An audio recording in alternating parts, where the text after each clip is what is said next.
نحمدہ ونصلی علی رسولہ الکریم اما بعد۔ ایک صحابی رسول آپ علیہ السلام کی خدمت میں حاضر ہوئے، عرض کیا یا رسول اللہ، دنیا نے پیٹھ پھیر لی، دنیا نے مجھے چھوڑ دیا، میرے گھر سے رزق، مال، دولت سب کچھ ختم ہو گیا، میرے پاس گھر میں کچھ بھی نہیں۔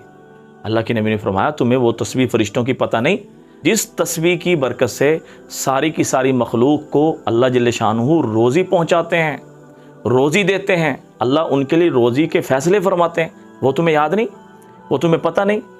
اے میرے صحابی، تو اس تسبیح کا طلوع فجر کے وقت اہتمام کر، دنیا ذلیل ہو کر ہاتھ جوڑ کر تیرے پاس آئے گی۔ اور وہ تسبیح کیا ہے؟ سبحان اللہ و بحمدہ، سبحان اللہ العظیم و بحمدہ استغفر اللہ۔ اس میں اکثر لوگ غلطی کرتے ہیں کہ سبحان اللہ العظیم و بحمدہ پہلے پڑھ جاتے ہیں اور سبحان اللہ و بحمدہ بعد میں پڑھتے ہیں، حالانکہ سبحان اللہ و بحمدہ پہلے ہے، سبحان اللہ العظیم و بحمدہ یہ بعد میں ہے، اور پھر آخر میں ہے استغفر اللہ۔ یہ وہ تسبیح ہے۔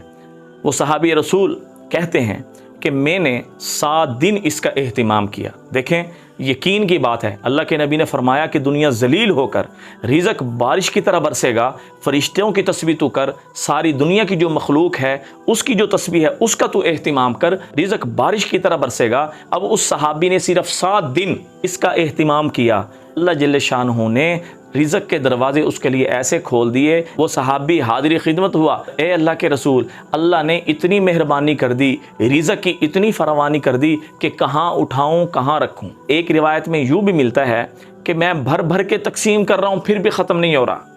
مفہوم عرض کر رہا ہوں، میں بھر بھر کے تقسیم کر رہا ہوں پھر بھی ختم نہیں ہو رہا، کہ جو بندہ اس صورت کا اہتمام کرے گا، اسلامی سال کی ابتدا شروع کرنے سے پہلے جو اس کا اہتمام کر لے گا، بعد میں کرے نفع سے خالی نہیں، جو پہلے کرے گا انشاءاللہ تعالی اللہ سارے سال کے رزق کا انتظام فرما دیں گے، سارا سال اس کو رزق کی تنگی پیش نہیں آئے گی، سارا سال اس کو مالی پریشانی کا سامنا نہیں کرنا پڑے گا، سارا سال اس کی جیب خالی نہیں ہوگی۔ اس کا اہتمام کریں۔ پھر سن لیں، سبحان اللہ و بحمدہ، سبحان اللہ العظیم و بحمدہ استغفر اللہ۔ دعاؤں میں یاد رکھیں۔ السلام علیکم ورحمۃ اللہ وبرکاتہ۔